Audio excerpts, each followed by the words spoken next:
All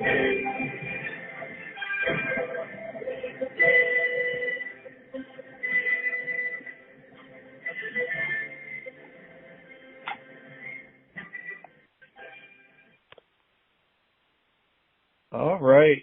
Hello and welcome to the Movie Power Ranking Show.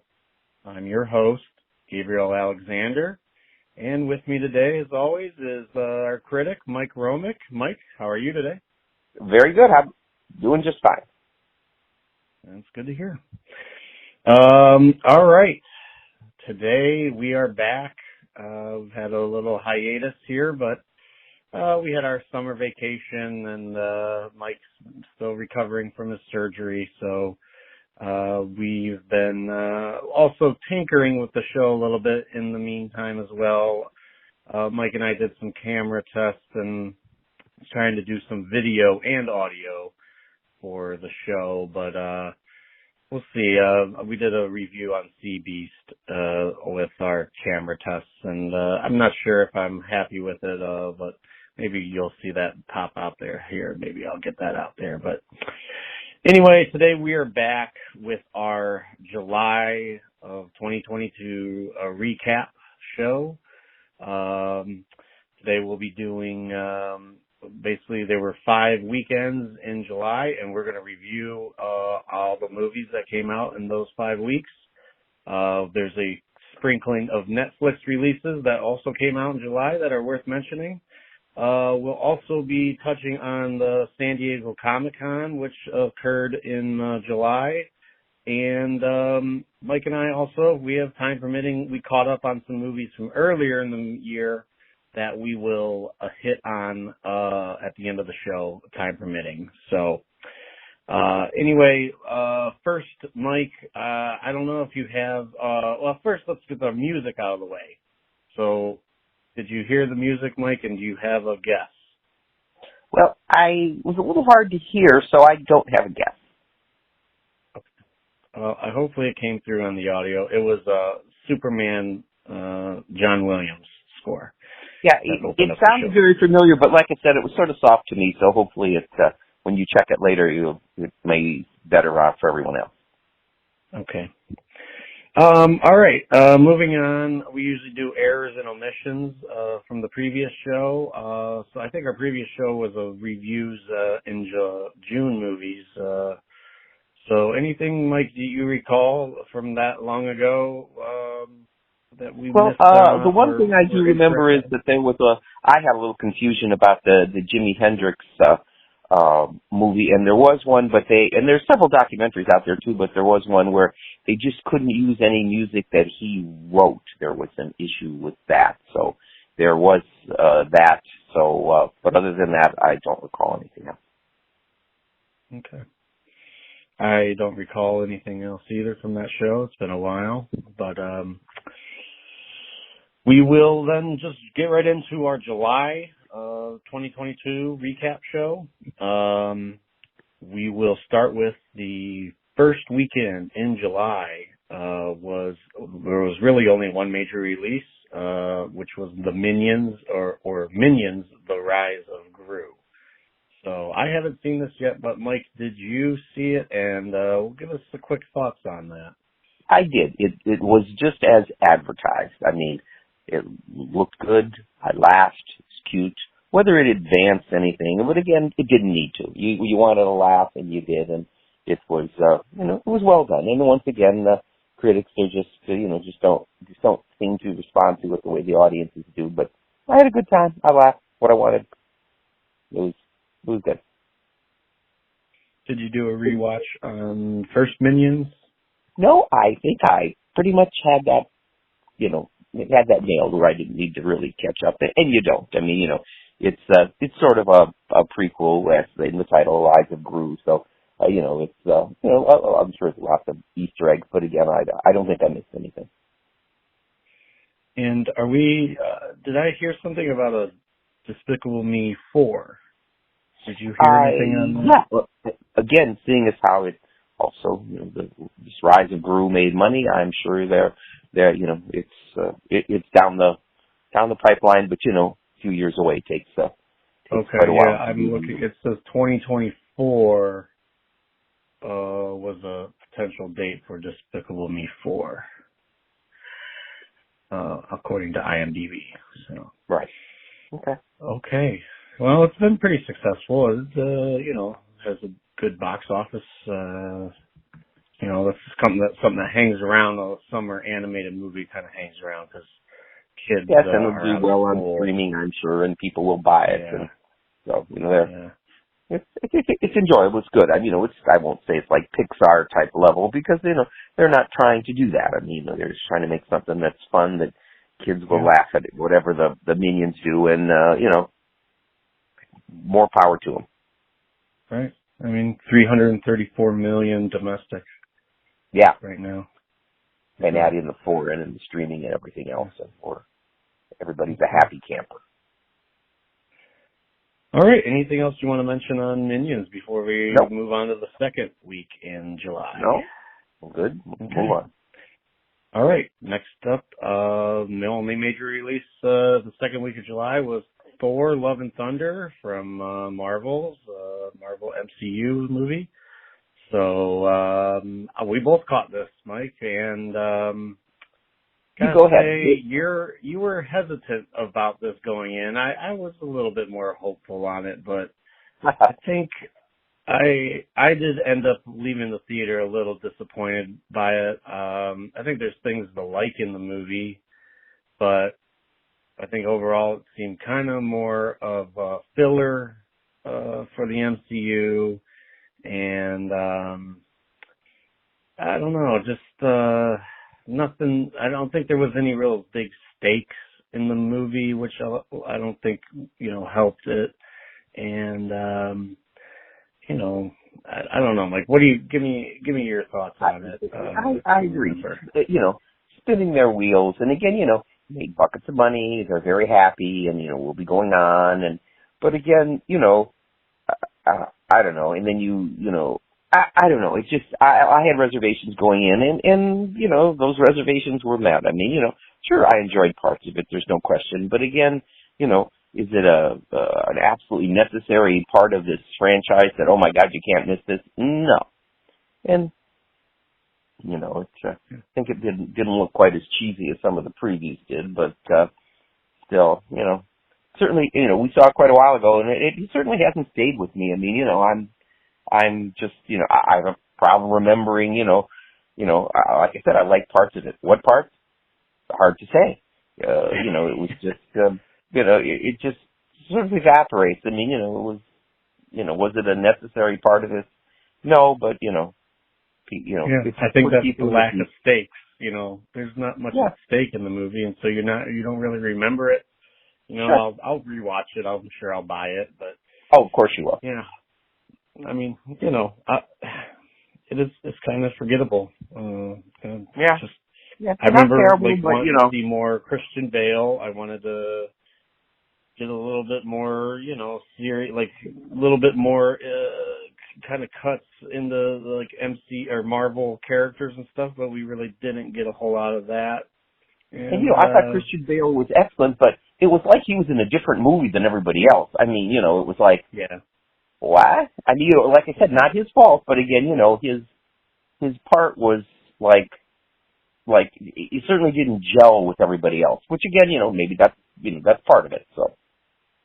Yeah, I don't know. Okay, well, that was Thor: Love and Thunder, second week in July. I think it's made a little over 300 million domestic, so not terrible, but it's not going to be $1 billion movie. No, and I did a rewatch of Ragnarok, which again holds up pretty well. Darn funny, and Kate Blanchett, and certainly a better movie than Love and Thunder. And again, I liked Ragnarok probably more than this. No, I think I did a rewatch before we went. Did you rewatch it? I think I just maybe played it in the background or something. I think we watched it on vacation just on TV. Had it on the background while we were getting ready and stuff, and then we saw it after we got back from vacation. So I like the Doctor Strange probably better than this as far as Oh yeah, Marvel movies this year, and we'll talk later about Comic-Con with the last movie Marvel has this year is Black Panther, so we'll talk about that when we go to the Comic-Con stuff later in the show. So then what immediately follows the Wakanda Forever? I mean, we're going to go to, November for that? We'll cover that because we got a whole slate, and I'll cover that, at the end of the show. Okay, so very good. Leave that as a tease, keep people listening. We'll cover the Marvel releases. So we'll move on to the third week in July. There's a couple this week. And I guess you would call major studio releases. So we had Where the Crawdads Sing was a Warner Brothers release for that week. And Mike, you saw that. What did you think? Well, okay, they were expecting a disappointment, and they didn't. I guess I don't want to be sexist, but mainly the women that read the book came out, and they got a hit out of it, and reviews were negative. Now, the book was a huge bestseller, and I mean, I had read the book, The Goldfinch, and, just thought it was great, and I thought, well, this is going to be a similar type thing. I tried to read that book twice. I mean, I got into it over like 150 pages, and it was just a struggle to pick it up. I mean, I guess I wasn't the audience for it. And, The Goldfinch I always thought would have been a fabulous miniseries, HBO or Netflix, whatever. And the movie came out and you thought they'd burn down an orphanage. I mean, it was okay. It was the best they could do, giving a 2.5-hour movie where you have like an 800-page book trying to squeeze it into that. And, I thought The Goldfinch was, like I said, as good as they could have done with the time restraints. But Where the Crawdads Sing is just it was like the book, which again that's what made audiences that wanted that very happy, and it was one of these things where you're in this, they're trying to make this swamp so darn pretty. It's sort of like a color purple thing where you have a story that isn't necessarily very pretty, but they wanted to make it look real pretty. And just cast, other than poor David Stern, probably the only one that survives. And again, that was the good parts of the book, or because it alternated between the trial of and this young girl surviving, at one with nature, and I just found it impossible to sit through. And I thought, thank God I didn't finish this book. I mean, there's a twist at the end, which, I don't say that I necessarily saw it coming, but it was one of the possibilities that I saw coming, and it was like, oh, okay. But no. I like I said, I'm not the audience for it, and Gabe, I couldn't even imagine you sitting through this. I mean, you'd immediately go to watch, Psycho or something to cleanse your palate of this crawdad thing. So, no. Okay, well, negative review from Mike on that one. Okay, let's move to an animated movie then that week from, I think it was DreamWorks, Paws of Fury, The Legend of Hank. You saw this, Mike. What did you think? I don't even see it. It's not even in the top 10 of the box office anymore. No, so. It bombed big time. They really, they handled it poorly. I mean, it was bringing it out so close to Minions, and kids wanted to see Minions again. They didn't have any interest in this at all. And the thing is, it wasn't bad. Oh, Samuel L. Jackson, just an absolute scream. Again, pretty, people, the adults in the audience, him sort of, taking a riff on his many, many characters that were, not family oriented. But again, it had moments. It was nicely done. I mean, people saying, this is it actually gets a credit as to the original screenplay of Blazing Saddles. And that's a bit of a stretch. I mean, it's got the basic kind of setup in a samurai way. But again, if I hadn't read that and seen the credit, it was like, hey, okay. And of course you have Mel Brooks, in there too. But again, it was enjoyable. It was okay. It was nothing great, but I mean, it certainly didn't deserve the death that it got. I mean, they should have separated it further from Minions. And I don't even remember how the reviews were on it. I mean, it was okay. I enjoyed it. It was fun. I mean, would I buy it? No. Do I need to see it again? No. But again, it's certainly it didn't deserve the fate that it got. Yeah, it's another, just 2 weeks after Minions comes out, so it's was maybe a poor placement in the release schedule. Right. And yeah, it just didn't advertise it well, and it was like, again, just sort of like they didn't have faith in it, and they're self-fulfilling prophecy. Okay, and there's a third movie that week, which I think you caught, Mike. Mrs. Harris Goes to Paris. Right. And it goes along with those other British things as far as this, we had the Duke and the outfit and when I'm leaving out there that was British treat this year. But anyway, no. Again, you are not the audience for this. It's older demographic, and mainly women, I guess. But again, I enjoyed it. Cast was right on the money. Elizabeth Hubert, sort of twirling her mustache as our villain, and again, Leslie Manville, so wonderful in the Phantom Thread, and many other things. A Mike Lee regular, and she was good, and it's very spicy, and a little piece of fluff, and again, but very enjoyable, and 50s in Paris. I mean, what's not to like? And lots of costume changes and stuff, and like I said, very enjoyable. And like I said, I wouldn't recommend it to you, but it seems I think the audience kind of found it. I mean, they alternative programming in the middle of summer with that, but again, it's hopefully found a bigger audience in England. But again, the little tidbit here is, I guess it's based on I think it's a novella. I don't know, it could be a novel. And it was called Mrs. Harris Goes to Paris because, but again, they certainly changed it because people think, what is that? But again, it was a TV movie, which again, I never saw, I didn't remember, with an incredible cast. Angela Lansbury, Omar Sharif, and Diana Rigg as obviously the villainess of the piece. And again, I went to see if it was streaming somewhere because I would have loved to have seen it, but it's not. But again, I thought, wow, never heard of that. But again, like I said, nice, again, for an audience that, probably isn't listening to our podcast. But anyway, that was it.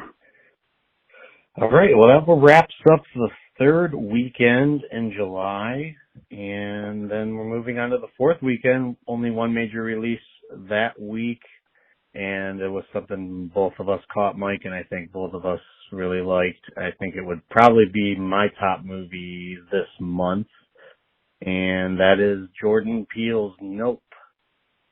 The UFO movie. So I'll go into my thoughts on this. Sure. I thought it was very nicely shot, great acting, and great characters. A very original movie.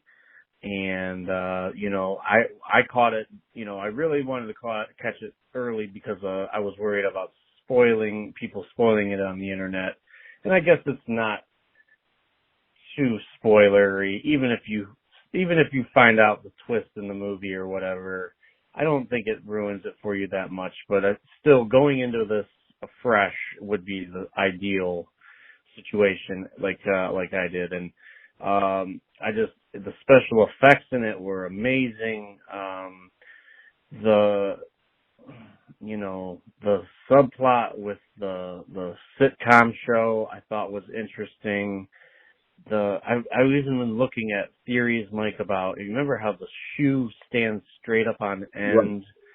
Right. And, there's a lot of questions as to what that means. And, I've been kind of getting into that on the internet, but I just thought that was just interesting, and I don't even want to say too much more, but just very enjoyed this movie. A summer, like, blockbuster kind of thriller action movie. I don't know if I'd even call it a horror movie, but I'd say more science fiction kind of thriller.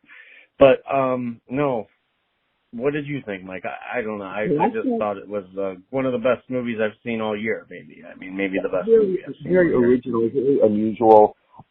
His third $100 million domestic movie in a row, and I liked it better than Us. Maybe not as much as Get Out, but still very unusual, very one of a kind. I mean, and cast. I mean, very very well cast, and a sort of an odd mixture of people, and it all worked out very well. And like you said, beautifully shot, and having seen it the second time, it holds up very well. And I had to go online to get those, or I think you sent me some links that to sort of better mesh up the sitcom stuff with what's going on now, as far as I understood how it connected to our story, but how it really connected to the themes going on. I need a little assistance on that, and the links you sent me did help with that. But again, just a lot of fun, and unlike anything else, and hot diggity, can't wait for another Jordan Peele film,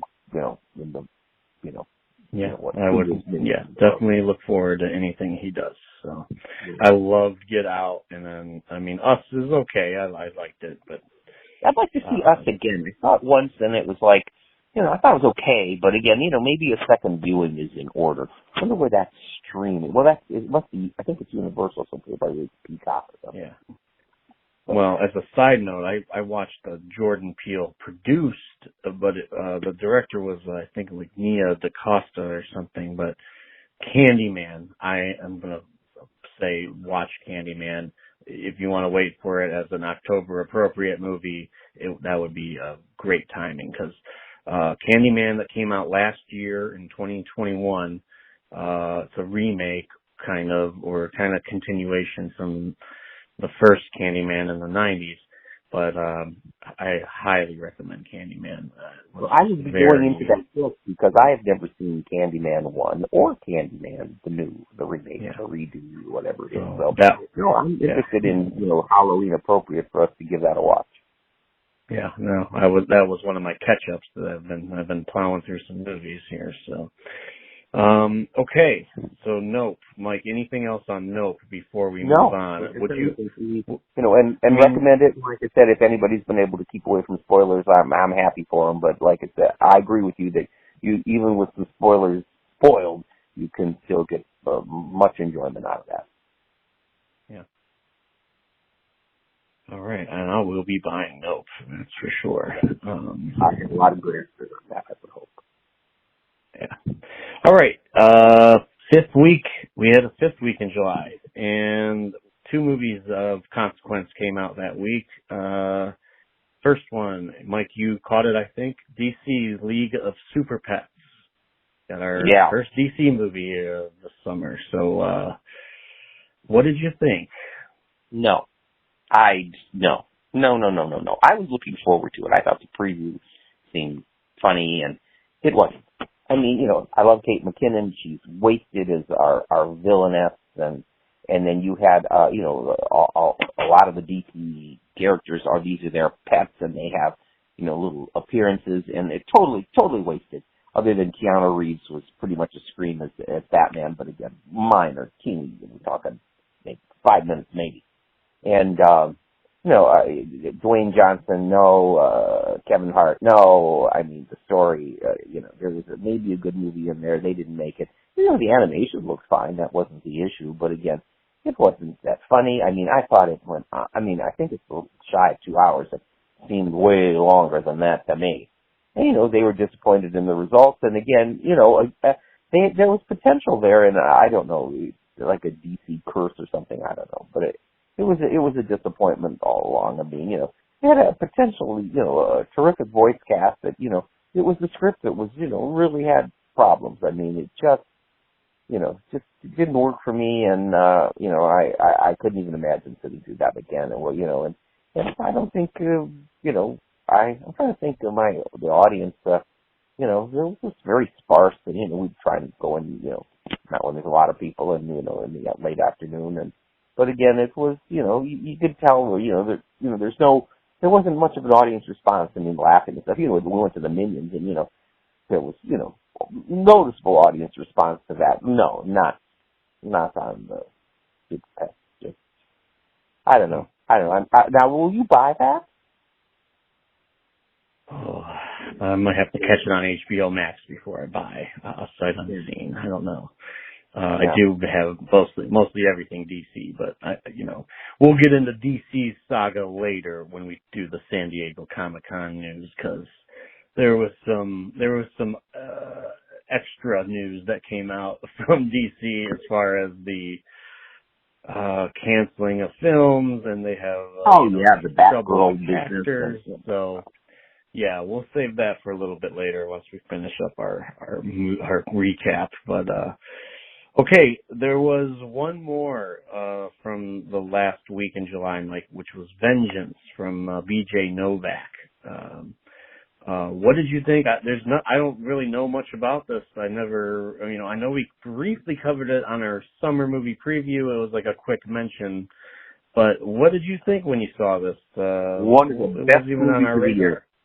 I wouldn't have had any. They handled it poorly. I mean, even why they released it at this point. I read some terrific reviews, and I thought, all right, we'll go. I mean, it's not unlimited. We went, and on the edge of my seat, not the movie I thought it was going to be, and certainly because I tried to not read too much into it, but the way it's set up at the beginning, you think, oh, I know what this is. Oh no, we turn on a dime, and I mean, terrific cast. Of all people, oh my God, who's the guy from 2.5 Men that took over for Charlie Sheen? Ashton Kutcher? Ashton Kutcher. Terrific. I mean, I never really cared for him. Right on the money. BJ Novak. I mean, it's got, I think it's Boyd Holbrook is great.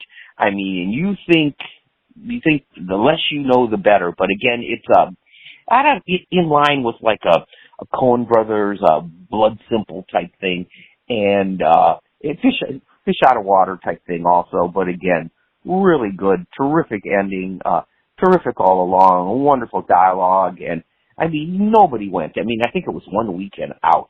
I mean, despite the reviews, I mean, that was a good crowd when we went, but again, nobody had any interest, didn't care, didn't, what is this? And again, I don't know, the title is representative, but I think that people were thinking it was something that it wasn't. But again, I mean, I'm always, when I'm pleasantly surprised when it's, you don't want to lie to the audience, but again, it gave you a surprising turn of events that made it, where is this going? And I'm real happy with that kind of a movie. And I recommended it to people. I don't know anybody that I recommended to, because it was gone before in the blink of an eye. I mean, I don't even think it went to one showing the second week. I think it was one weekend out.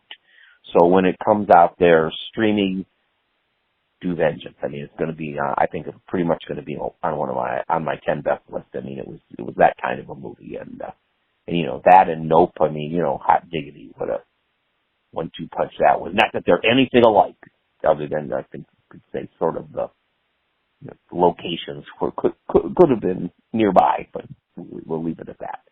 But no, high recommendation from me on that. Great. All right, so that's our July recap for theatrical releases. Let's briefly touch on these Netflix releases. I got counted up 3 major releases from Netflix in July. I caught all 3. Mike, I think you did 1, and one of them was the camera test review we did for Sea Beast. So, Sea Beast, Mike, let's just briefly mention that again. I think we both were positive on this movie. Oh yeah, amazing looking animation. Yeah, but great looking. Yeah. Oh yeah, and I like the story. It's a touch long, but no, great voice cast. I mean, just every single scene was, I mean, sometimes, the water doesn't particularly look good in animation. No, they've captured it, and it's, again, good story. Like I said, maybe a little long, and I don't know, maybe it's for a little older audience. I mean, it's not the Finding Nemo crowd, but again, it's, no, I recommend it very highly, and I think I liked it a little better than you did, but I really thought it was a lot of fun and beautifully done. Yeah. I caught The Man from Toronto. That starred Kevin Hart and Woody Harrelson. And you didn't do this one, did you, Mike? No, I did not. Yeah, it was a Sony production. Went straight to streaming, so that was a bit curious as I kind of watched the opening credits. But I could see why they kind of moved this to streaming. It was an action comedy, not very funny, and some of the action, I mean, pretty violent movie, and so it's not like it's going to be like where kids are going to want to watch it, because it was pretty violent. And I really only laughed. I mean, there is one incredibly funny scene with Kevin Hart, and he's we'll just say, interrogating a couple people, and that was really the most memorable thing about the movie. Otherwise, the action sequences were nothing to really speak of. Woody Harrelson, he just looks like he's getting old, maybe a little too old for action. Kevin Hart, like I said, there was a couple funny scenes, the one in particular, but nothing really stands out as far as this being a good movie. So I might suspect this might, be on some worst of lists out there. Anyone else connected with it as far as directing, or anyone else on the cast, anything? I don't have my director written down for this, but I think it was like a decent, he's done some other major movies, the director on that. So I just, it was Sony. On Netflix, I mean, the Sony logo pops up. What's that? I never heard of it at all. I mean, it's sort of a name thing, and they sort of snuck that out there. Yeah. I don't think Netflix gave it a big push. No, yeah, it just kind of snuck out and popped out on Netflix, which, kind of, again, makes you a little curious. So, right. Okay, the third one I had for July Netflix releases was The Gray Man, and that was Ryan Gosling and Chris Evans, and action movie from the Russo brothers from Marvel fame. So, Mike, we both saw this. I think I maybe liked it more than you did. Oh yeah, you did. This is the most expensive thing. I was stunned this was more expensive for Netflix than The Irishman, which was like nudging up on $200 million, and this went over the top and more expensive than Red Notice, which I kept away from because you warned me. But I don't know. It was a big success for them as far as lots of eyes watching it, and you had this starry cast and lots of locations and sort of a Bourne Bond type vibe to it. And I guess it's possibly a series of books, and they're going to do a series of these that they're keeping under $200 million next time. And there's a fabulous action scene that goes on forever in the center, which is wonderful. But in general, for me, it just sort of sat there. I mean, which is not good news for this action thriller / comedy, and I like Chris Evans better than you did. I mean, I thought he was having sort of a good time, and Ryan Gosling. I mean, he has entered into that phase like a Mark Wahlberg and a Chris Pratt, where he just like comatose, just sort of cash in the check and just sort of walk them through, and it gives what I would call a boring performance. Bad for this big action movie. And, it sort of moseys along, and, seems a little long. But again, it should have just been zip, zip, zip, zip, zip. I mean, there was potential all along here, and, just didn't do it. They spent the big bucks on the cast and these locations, and they should have spent a little more time on that script. And like I said, it wasn't god-awful. I mean, I didn't shut it off. I mean, but it wasn't like, as it went along, I was like, maybe it'll pick up. And then you had that big action scene, I don't know, Prague or wherever the heck we were. But again, that was, sort of livened things up, and then you just went back to business as usual. And no, I mean, just, if you got 2 hours to waste, then, you could do it better, wait for vengeance. But anyway, so give me your take. I thought it was better than Red Notice. Way better. I liked Ryan Gosling. I know you didn't. I did not like Chris Evans. I just didn't buy him as the villain. Billy Bob Thornton, no, you could have just put someone else in that role. I just didn't care for him in that. I thought some of the action was really nice. I mean, I thought it was nicely done. Kept moving along, maybe a little long, but I'd say at least a little bit more successful than Red Notice. And I heard they're doing a sequel for Red Notice, so I mean, might as well do a sequel for this because this is better. And it's not the greatest movie. It's not going to be in my top 10, but it's not going to be on my worst of either. Not like Red Notice was on my worst of. So. Netflix needs these things to bring people back that have, lost whatever million subscribers or something, but still, 200 million. I mean, that's a whole lot of money to get, more or less 1 or 2 weeks that, people are going to, are they going to sign up for Netflix to just see this? I don't know. Well, I mean, my argument for it would be that, these are 3 major releases in July in the middle of summer that, we're not talking about any other streaming service. Next month, we'll talk about in August, like Hulu has Prey out there, which is pretty successful, but what else? We're not, Disney didn't have anything out there that were all, about in July that was all that great. And, well, then in August you're going to have, HBO with House of Dragons, and then you have the Amazon Lord of the Rings hovering on, Labor Day weekend, and so, there's things coming, but certainly not at the movie theaters. I mean, you and I looked, August has definitely become a graveyard. I mean, there's, a couple of horror things out there, whether Bodies, and The Invitation, but again, that's, usually in August they throw us a bone with it, Once Upon a Time in Hollywood or something, but it looks like that's not the case. There's some nice things about Emily the Criminal, but, again, is that going to set the box office on fire? I think not. But, and then they got a lot of IMAX things. I mean, the IMAX is going to be, clogged up. I mean, they're doing that, they're going to do a Jaws IMAX, but then I know they have the E.T. IMAX where, it's like, do we need the IMAX for these? I mean, but they're, pumping it out as an anniversary type thing or whatever, and, well, I don't even think Jaws is an anniversary. That's 75, but, E.T. was, 82, so we are on an anniversary on that. But, I mean, whether they would have been more successful just, giving it a regular re-release, I would go, I'm not going to necessarily spend the extra money on IMAX for E.T. I mean, I love E.T. and Jaws, but, let's see it on the big screen as just a regular re-release. Give it a week or two at the movies. I think they would have done good. Particularly Jaws, they could have done it during Shark Week or Shark Month or Shark, half year, whatever we're calling it now, depending on what channel you're watching. Sure. Yeah, let's go on a little shark tangent here, Mike, because we have this conversation. I want shark movies in July. I wanted to watch a shark movie. Everyone I clicked on that was streaming was terrible. I could not finish.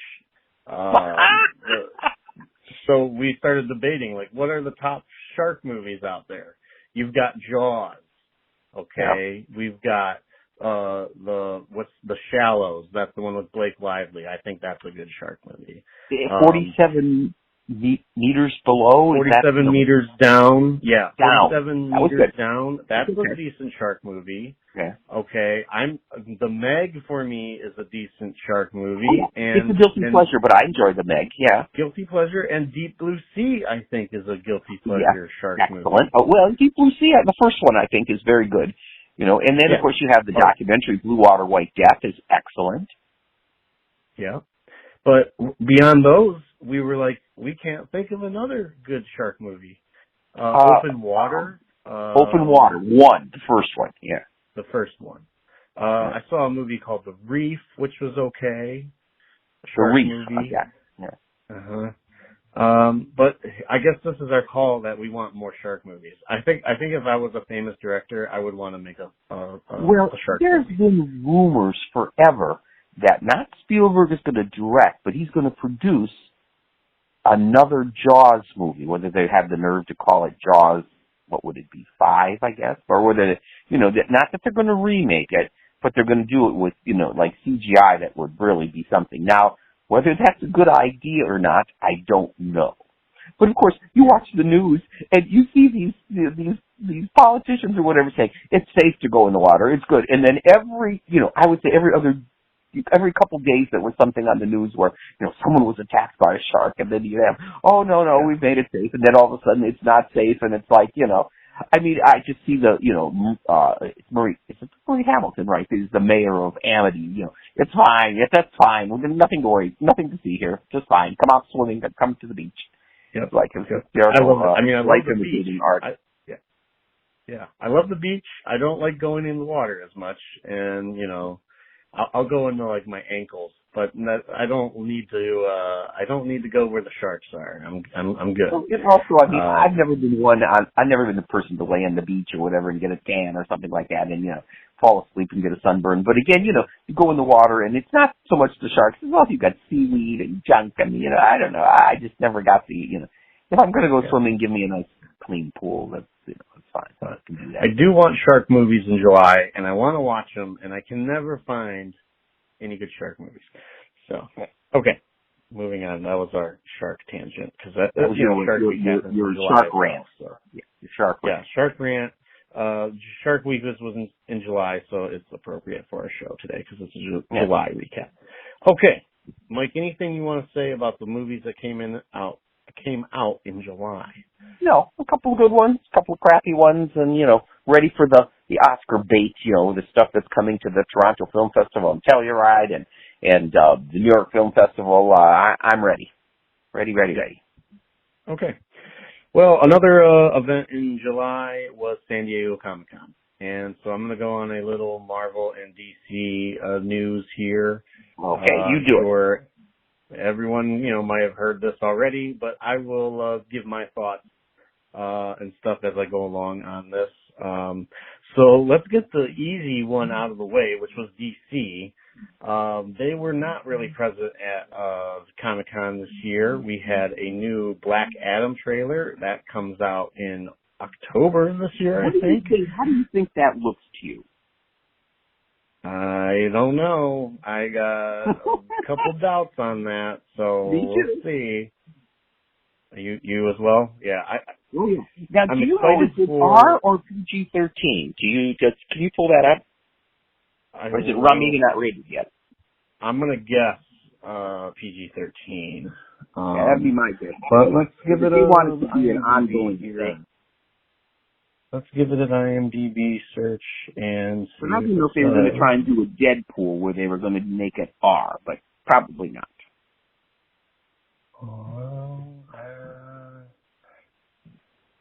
Not saying yet. I wonder if it's... Yeah, it might not be rated yet.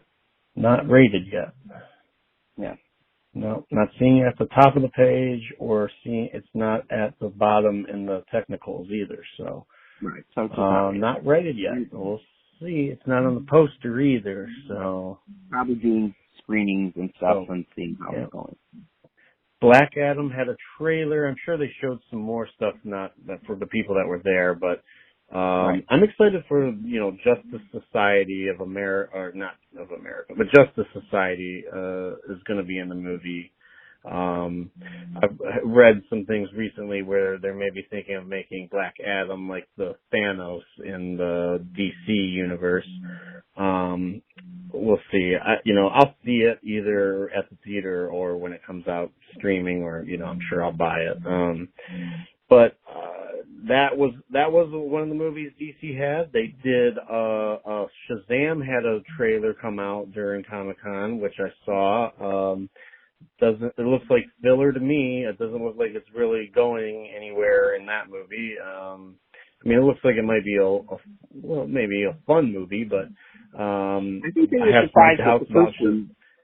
Yeah, I like the first Shazam, but I have my doubts about this one, Shazam: Fury of the Gods. And then I think we got a little bit of Aquaman: The Lost Kingdom, the second. Aquaman 2. I know you're thrilled for that one, Mike, and you'll be there Yeah, I'm opening thrilled. day. All right. Well, you know what? You will probably see this before me, the Aquaman. So, Oh yeah. as much as you want to, Diggity. gripe about Aquaman, Made buckets of money. They were very happy. But DC's got some troubles because DC has been sold off like the second time in 2 years, and they now are owned by Discovery Channel, the Discovery merging with HBO network of channels. So they now own HBO and Warner Brothers and DC. And so we had news that after Comic-Con that they're canceling the Batgirl movie, which was in the can, I believe, and was ready to be, post-production. At $90 million. $90 million. They're going to cancel it and collect the insurance money on it. They are in big trouble with the Flash movie because Ezra Miller is like a complete mess and, probably a criminal, allegedly. And every couple weeks there's something new. He's a burglar now. I mean, in addition to on YouTube, they're all over it because he's just making headlines all over the place. So they have a problem with the Flash. Now the Flash is gonna maybe be canceled. They may do a marketed release or a HBO only release. We'll see about the Flash because there's a lot yet to come on that. I'm sorry, go ahead. Well, and I was just going to talk about the problems with Aquaman 2 with Amber Heard because they don't know what to do with that either. Are they going to cut her out of the movie and stuff? So we will see. That is going to be to be determined on the Flash and Aquaman 2 even. So DC in some trouble there. But when there was so much grief about Batgirl and this pulling the plug and, the cast and the creative people griping and moaning, well then, DC, they, came out in defense and saying, how many cuts have we had of this? How many screenings have we had where nobody liked it? So, I mean, it's like they just were, how much more would we have to spend to make it palatable? If it's $90 million and you spend another, $10 million to do reshoots and then you have the advertising and all that, and for what? I mean, they said, send it to streaming. Well, could they get more just doing it as a tax write-off? Obviously so, but they came back with a vengeance saying how bad the different cuts and the different screenings went of it. Yeah, I mean, maybe they're right, Are there going to be people demanding the Batgirl cut? The Batgirl release? Give us our Batgirl. We want Batgirl. Yeah. Okay, so in contrast to DC, we had a Marvel drop a bunch of news at Comic-Con this year. So let me rattle through this. They have animated projects. The Groot animated shorts are out now on Disney Plus. I haven't caught them yet, but I will. Also, as far as Marvel animation, we're getting X-Men 97, which is a continuation of the X-Men animated series from the 90s. I enjoyed it very much as a kid, and then I will probably watch this, X-Men 97. We're getting a Spider-Man freshman year. They say it is in the MCU timeline, but I don't think it's our main timeline because it looks like Norman Osborn is going to be a main character in this, and he's not in the MCU right now. So we got Marvel Zombies. The big news with that is it is going to be TVMA on Disney Plus. So you'll, as long as you're still stealing off my Disney Plus and I allow you to watch that violent content, Mike, you'll be able to watch this Marvel Zombies. I don't know what you're talking about. Marvel's doing a season 2 of What If, which I enjoyed the first season of What If. I mean, it's not the greatest, but, worth watching. And there's some episodes are better than the others, but, definitely worth checking out. All right, let's get into the big Marvel news from Comic-Con. They said that after Black Panther comes out this year, Wakanda Forever, That is the last movie in Phase 4, which we're currently in. And we will be moving to Phase 5 starting, I think in February of next year, 2023, where we have Ant-Man Quantumania. That starts off Phase 5. That will be a theatrical release. Then we have a Secret Invasion series release on Disney+. Then in the summer of 23, we're getting Guardians of the Galaxy Volume 3, and that is a theatrical release. And then Echo, the series, will be on Disney+ that summer of 23. Loki Season 2 will also be in the summer of 23. Then we're getting the Captain Marvel sequel, which is called The Marvels. That is also later in the summer of 23.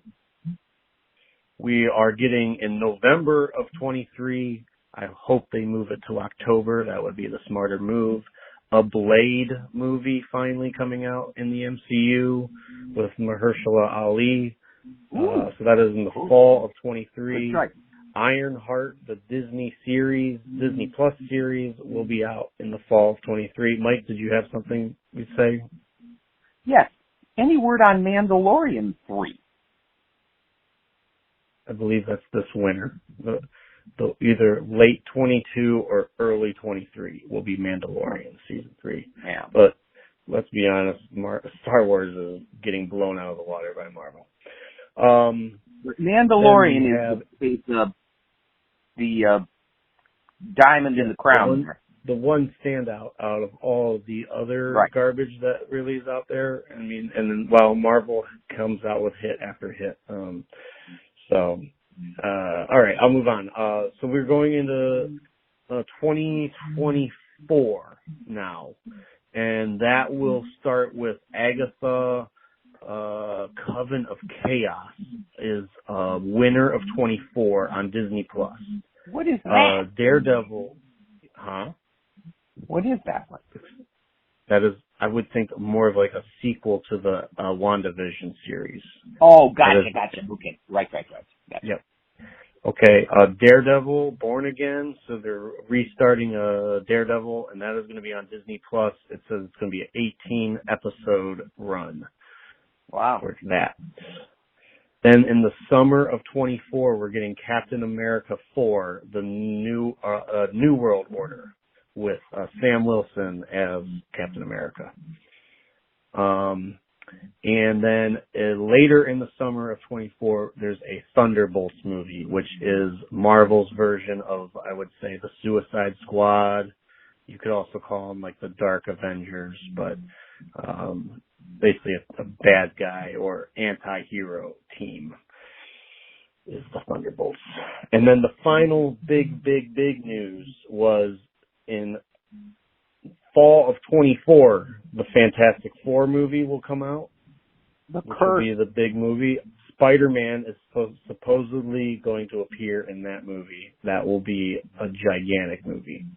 Then in 2025, in May, you're getting Avengers Kang Dynasty. And then 6 months later in the fall of 25, you're getting Avengers Secret Wars. We're talking, this is like a once in a decade release, like where you have the sequel come out 6 months later. I mean, it's just, that's just gigantic news for Marvel, so. Okay, question for you. Yeah. Do you think anything else there's going to be you want to Marvel talk about? fatigue? What was that, Mike? Well, do you think there's going to be Marvel fatigue at one point or another? I don't think so. Because these are going to be gigantic movies. You've got to remember, aging out is always an issue. Aging out of these movies does happen.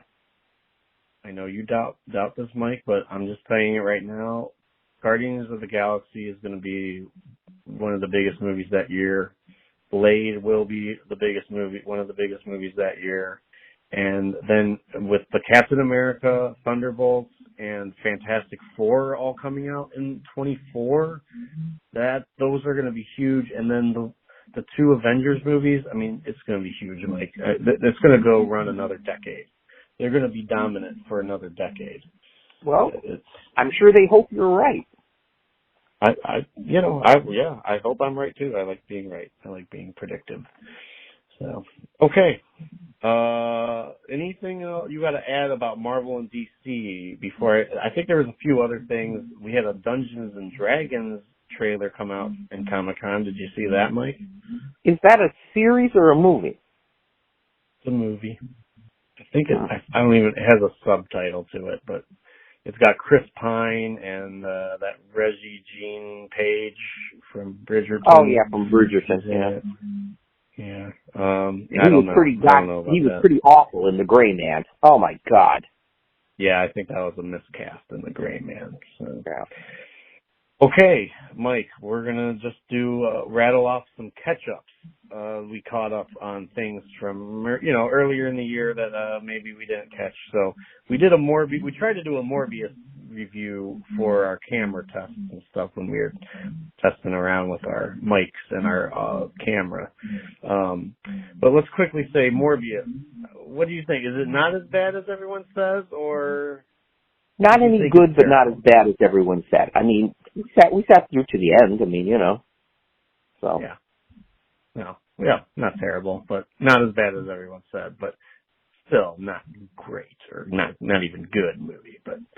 No, I mean, the fact that, that Venom, which again, I sort of like the Venoms better than you do, but again, on a, slightly on the lower end of a Venom scale, where Venom, the two Venoms make buckets of money, and this thing came out as, another one of those, we found another orphanage to burn down, and it's called Morbius, and it's like, oh my God, I've seen much worse. Seen better too, but, Well, Sony needs to stop making it where the villain of the movie is the same type of creature as the hero, because that's the problem with the Venom movies and Morbius, is that you can't really tell what's going on in these final battle scenes where it's just like a blur of CGI. Blur and in the dark. I mean, just it's like it's a cliche. Yeah. I mean, it'd be different if they were fighting like Spider-Man, because then you have a different type of character fighting your vampire character or your symbiote character with Venom. I mean, it just kind of changes things a little bit. It makes it contrasts, so you don't have that CGI blur. Right. Okay. Moving on, I caught the Bob's Burgers movie. I enjoyed it. I mean, not for everybody, but my girlfriend likes the show, and we watched the movie, and I enjoyed the movie. It was a little, maybe too many songs for me, but Was there songs on the TV show? Yeah, they do a lot of music on the show, like a lot of songs. Yeah, it's more family friendly. It's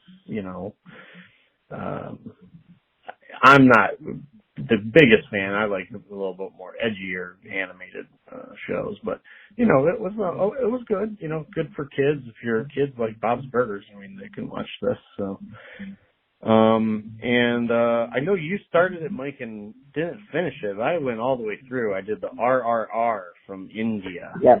Which I just saw it on a lot of top 10 movies of the year, so like the halfway point of 2022, and a lot of people had that on the list that I saw, so I caught it finally, and some decent action in this. I mean, I don't know if the general audiences will like it, but it's on Netflix, and it's a 3-hour Indian action music and drama.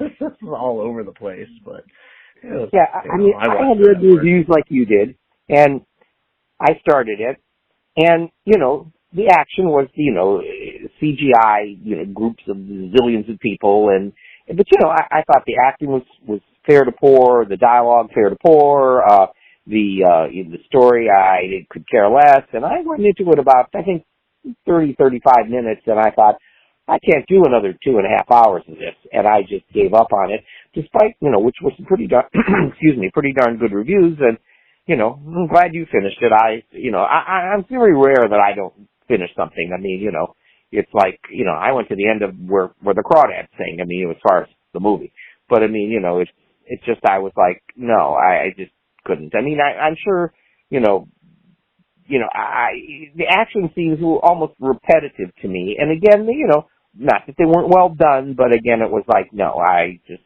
gave up on it, and I don't think I'm going back.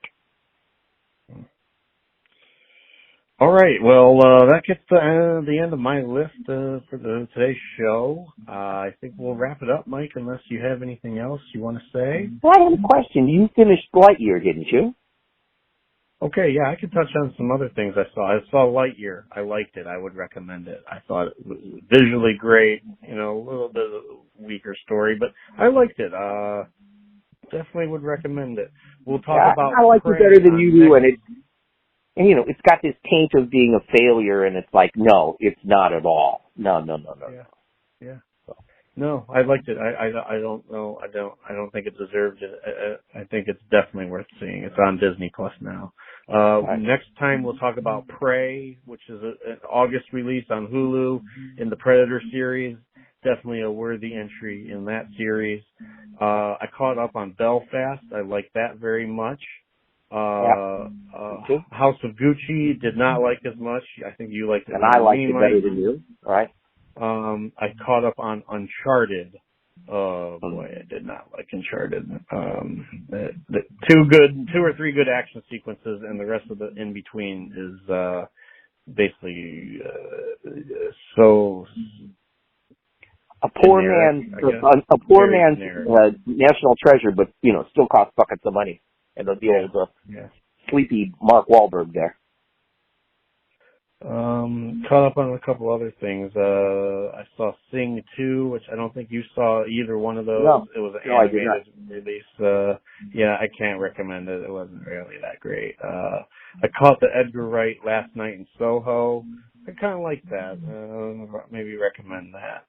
I liked it better than you do. I thought the 60s stuff was great, but they did Edgar Wright messed up the ending, but Diana Rigg, Rita Tushingham, Terrence Stamp, that terrific girl from Queen's Gambit, and the whole look of it was stunning. And again, like I said, I had a good time. I bought the thing. I mean, okay, so the ending got screwed up. I don't care. I like the rest of it. Okay, that's anything on my catch-up list. Anything else you want to add, Mike? No, I think we've covered it, and we're probably right on the money on the time. So, okay. Then next time we'll be doing a whole lot of streaming things in August because movie theater stuff is going to be weak. Yeah. We may just wait and do another August recap show after August ends. I agree. Not a whole lot, so we'll see. And all right, Mike. Well, summer's coming to an end. Got the Oscar movies to at least look forward to. The Oscar push, the critic darlings coming out later this year, and lots of streaming things too, I think. And so we'll catch you next time. We'll probably do an August recap show next. And Mike, anything you want to say before we go? Have a good rest of your summer, everybody. So okay, all right, everyone. We'll see you next time. All right, Mike. Okay. Bye. Bye-bye.